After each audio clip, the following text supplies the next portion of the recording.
I never imagined that a simple walk through the woods could alter the fabric of my reality.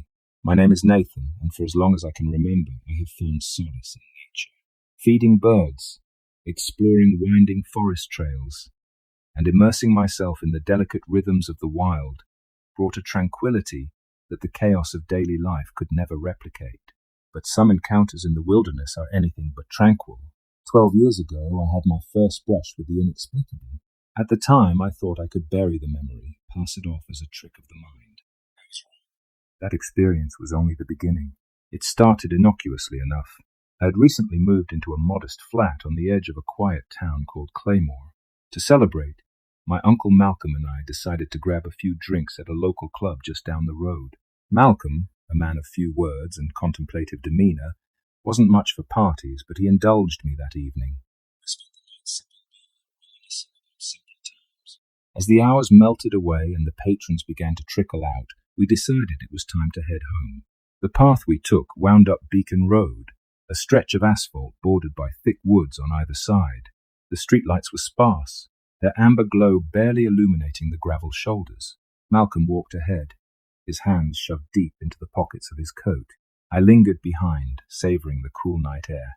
When nature called, I veered off the road into the bushes. That's when I heard it. A growl so deep and guttural that it seemed to resonate in my bones. This growl was unlike anything I had ever heard before. It was not the bark of a dog or the rumble of a distant animal. It was low, menacing, and full of an intelligence that chilled me to the core. My body froze as my mind raced to rationalize the sound. Perhaps a stray dog or some nocturnal creature? But the woods had gone unnervingly silent, as if the world itself was holding its breath. I strained to hear more, and soon the growl was accompanied by another sound: footsteps, slow, deliberate, heavy steps that crunched through the underbrush. I couldn't see anything, yet the presence was unmistakable. It felt as though the darkness itself was alive, coiling and unfurling around me. My breath quickened and a cold sweat prickled my skin. "Nathan, are you coming or what?" Malcolm's voice shattered the stillness, jolting me back to reality. I stumbled back onto the road, my heart hammering in my chest. "Did you hear that?" I asked, my voice barely above a whisper. "Hear what?" Malcolm replied, his tone calm but his eyes betraying unease. He had heard something too, even if he didn't want to admit it. We walked in tense silence, the oppressive atmosphere following us all the way to the edge of the park. I couldn't shake the feeling that we were being watched, stalked even. Every rustle of leaves, every snap of a twig made my pulse race. Then, just as we reached the safety of the streetlights, I turned back and saw them, two glowing eyes staring out from the darkness. They were high off the ground, much too high for any ordinary animal. The eyes glowed with an unnatural intensity, a fiery yellow that seemed to burn into my soul. Those eyes. Even now, years later, I can see them vividly when I close my own. They hung in the darkness, unblinking, and yet pulsating with a sense of malevolence that was almost palpable. Malcolm stopped too, his body stiffening as he turned to look where my gaze was fixed. "What the hell is that?" he muttered under his breath, though his voice trembled in a way I had never heard before. I didn't answer. I couldn't. My throat was dry, my tongue heavy, and my legs felt like they were rooted to the ground. The glowing eyes swayed slightly, as though whatever they belonged to was shifting its weight from one massive limb to another. Then, with agonizing slowness, the eyes began to rise. Higher and higher they climbed until they were well over 6 feet off the ground. The creature they belonged to must have been enormous. Malcolm tugged at my sleeve. "Come on, we need to go, now." His voice broke whatever spell had held me in place, and we turned to leave, our steps quick but not yet frantic. I knew better than to run. Predators love to chase. The thing in the woods made a sound, then a low, guttural growl that seemed to vibrate in the pit of my stomach. It wasn't just a noise, it was a threat, a warning, and yet something about it felt almost playful, as if it was enjoying the fear it inspired. By the time we reached my flat, my nerves were frayed to the point of snapping. Malcolm, who was normally stoic to a fault, sat on the couch with his head in his hands, muttering about shadows and growls. He wouldn't admit it outright, but I could tell he was shaken. That night I barely slept. Every creak of the floorboards, every whisper of the wind outside made me jump. My mind replayed the encounter over and over, dissecting every detail, every sound, every moment of terror. Life moved on, as it always does, and I buried the memory deep, convincing myself it was some trick of the light, an overactive imagination spurred on by a few too many beers.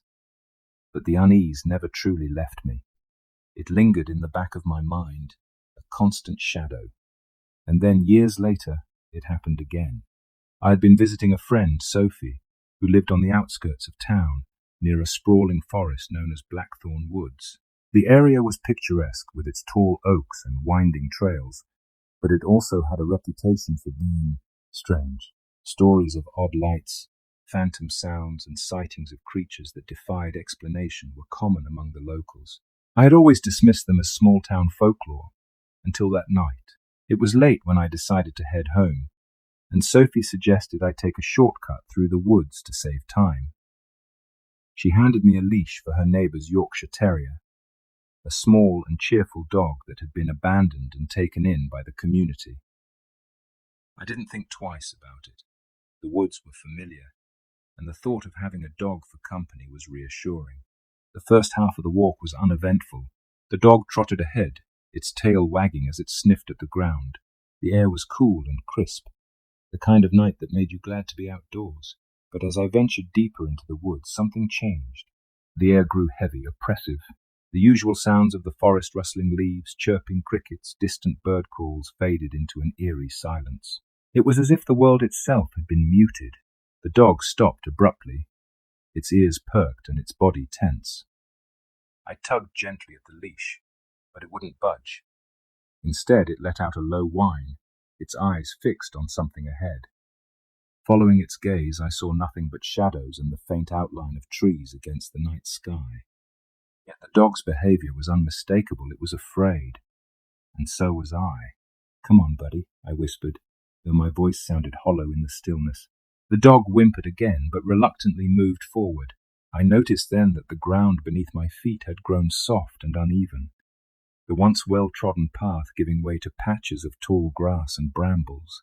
I stepped carefully, but the damp earth was slick, and before I knew it, my foot slipped.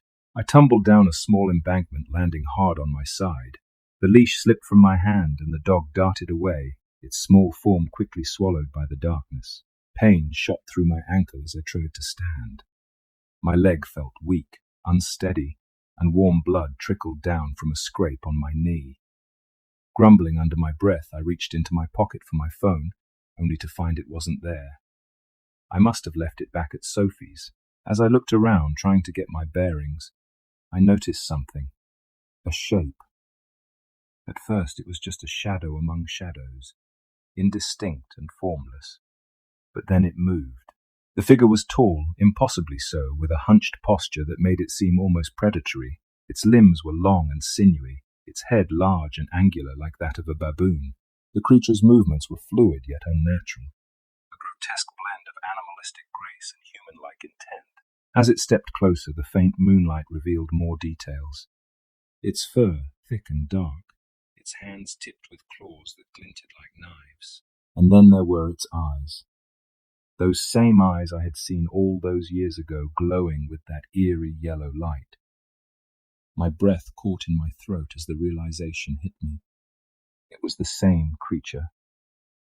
It had found me. The beast sniffed the air, its massive chest rising and falling with each breath. The sound of its exhalation was wet, almost guttural, and it sent a shiver down my spine. My mind raced, searching for a way out, a means of escape. But there was none. I was alone, injured, and at the mercy of this thing. The creature lowered its head, its eyes locked onto mine. For a moment, I thought it would lunge, but instead it paused. It tilted its head as if studying me, and then let out a low, rumbling growl. The sound was almost amused. It knew I was terrified, and it was enjoying every second of it. Summoning every ounce of strength I had left, I began to crawl up the embankment, my fingers clawing at the loose soil and tangled roots. The beast watched me, its head tilting curiously, as if deciding whether to give chase. My heart pounded in my chest, each beat a deafening drumbeat of fear. When I finally reached the top, I scrambled to my feet and limped toward the faint outline of the trail. I didn't dare look back, but I could hear the creature moving behind me, its heavy footsteps crunching the underbrush. It was following me, toying with me, letting me think I had a chance. And then, just as suddenly as it had appeared, it stopped. I turned briefly, my breath hitching, and saw it standing at the edge of the trail. It made no move to follow. Instead, it let out one final guttural growl, a sound that seemed to echo in my very bones. And then it was gone, melting back into the shadows as if it had never been there. I didn't stop running or limping, really, until I saw the faint glow of streetlights at the edge of the woods. The trail widened, leading me to a small clearing where I could finally catch my breath. My lungs burned, and my injured ankle throbbed, but I didn't care. I was out. I was safe, or at least I thought I was. The woods loomed behind me, silent and foreboding. Every rustle of leaves, every creak of a branch sent my pulse racing anew. I kept glancing back, half expecting to see those eyes again, glowing in the darkness. But the creature didn't reappear. It had let me go for reasons I couldn't begin to understand. When I finally made it back to Sophie's, I must have looked like I'd crawled out of a nightmare. My clothes were torn, my hands and knees scraped and bloodied, and I was pale as a ghost. Sophie's concerned expression quickly turned to alarm as she helped me inside. "What happened to you?" she asked, her voice shaking. I wanted to tell her, to explain everything, but the words wouldn't come. How could I describe something so impossible, so unreal? Instead, I muttered something about falling in the woods and left it at that. Sophie didn't press me, though I could see the worry in her eyes. Every time I closed my eyes, I saw the creature, its hulking form, its glowing eyes, its razor-sharp claws. The memory played on an endless loop, each detail seared into my mind. Even when I managed to drift off, my dreams were plagued by visions of the beast, chasing me through the woods, its growls echoing in the darkness. In the days that followed, I became obsessed with finding answers. What was the creature I had seen? Where had it come from? And most importantly, why hadn't it killed me? I scoured the internet, poring over forums, blogs, and obscure websites dedicated to cryptids and urban legends. The term dogman kept coming up, and the more I read, the more convinced I became that this was what I had encountered.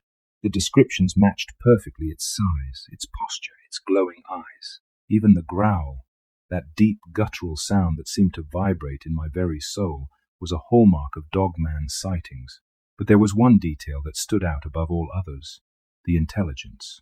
Witnesses often described the creature as calculating, almost playful in its interactions. It wasn't just a mindless beast, it was something far more cunning. I also discovered that sightings weren't limited to remote forests or sprawling wilderness areas.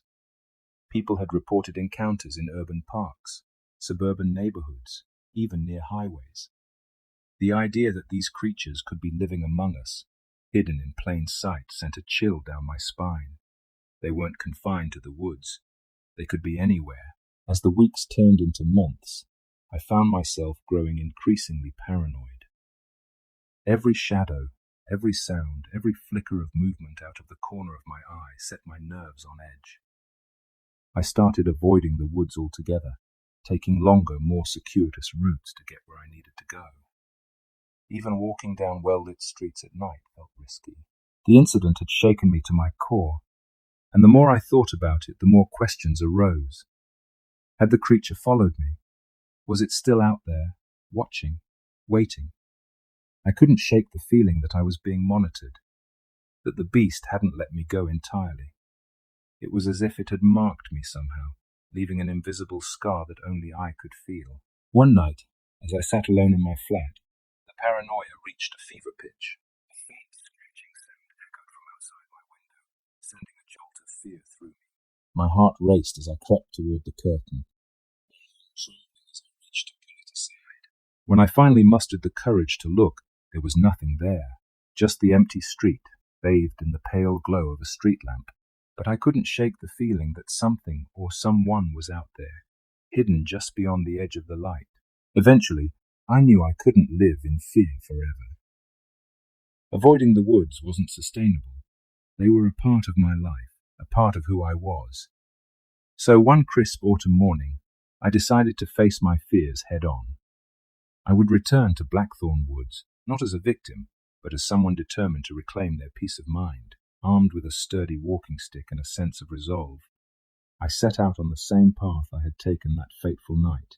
The woods were eerily quiet, the only sounds being the crunch of leaves beneath my boots and the occasional chirp of a bird. My heart pounded in my chest, each step feeling heavier than the last. But I pressed on, determined to prove to myself that the creature was gone, that it had been nothing more than a freak encounter. As I neared the spot where I had fallen, the memories came flooding back, the slip, the pain, the terror. I paused, gripping the walking stick tightly as I scanned the area. There was no sign of the beast, no glowing eyes, no growls, just trees and shadows. And yet the unease lingered. It was as if the woods themselves were holding their breath, waiting for something to happen. Just as I was about to turn back, I heard it. The faintest rustle of leaves, the soft crunch of footsteps. My blood ran cold as I turned toward the sound, my eyes scanning the shadows. At first I saw nothing, but then slowly a shape began to emerge. It was the creature, the same hulking form, the same glowing eyes. But this time it wasn't alone. Behind it, I could see smaller shapes, their eyes gleaming in the dim light. My heart sank as I realized what I was looking at. A pack. They stood there watching me, their expressions unreadable. For a moment, time seemed to stand still. And then, as if on some unspoken cue, they turned and disappeared into the trees, their movements silent and fluid. They were gone as quickly as they had appeared, leaving me standing there, shaken but unharmed. In the days that followed, I found myself reflecting on the encounter. The creatures had had every opportunity to attack, to kill, and yet they hadn't. Why? Was it a show of mercy, a warning, or something else entirely? I'll never know for sure. But one thing is certain. They're out there, watching, waiting. And while I may never fully understand their motives, I've come to accept that some mysteries are meant to remain unsolved. This was no longer just a story to me. It was a reality I had lived. And now, it's a reality I'll carry with me for the rest of my life.